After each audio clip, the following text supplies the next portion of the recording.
Hello viewers, good morning. आणि मी सकाळचा नाश्ता बनवत आहे, काकडीची थालीपीठ. आणि हेच मी वंशला टिफिनमध्ये पण देणार. त्याला छोटे छोटे पीस करून द्यावं लागते, नाही तर तो वापस आणते घरी, खातच नाही बिलकुल.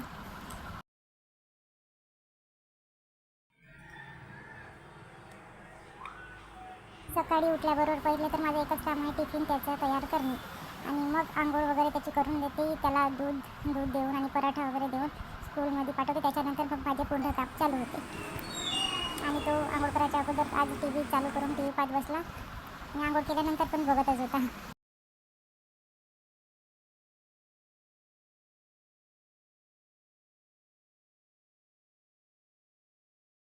वनचं स्कूल 8:30ला असते, त्यामुळे हळूहळू तो दूध पीत बिस्किट खात टी बघत राहते 8:30 वाजेपर्यंत.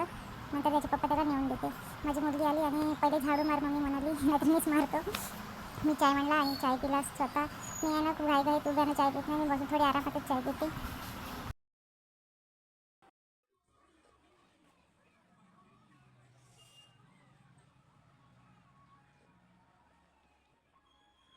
कम से कम सकाळचा चाय तरी आरामातच प्यावं. स्वतःलाही थोडा टाईम दिला पाहिजे. आणि एवढा पसारा आमचा सर्व आटोपलं पण नाही. आणि त्याची आता आंघोळ करायला नेणार मी, कपडे तयार ठेवते, बॅग तयार ठेवते सर्व करून. मग कसं हे राहिलं ते राहिलं असं व्हायला नाही पाहिजे ना, म्हणून सर्व पॅक पहिलेच करून ठेवते त्या टाईमला.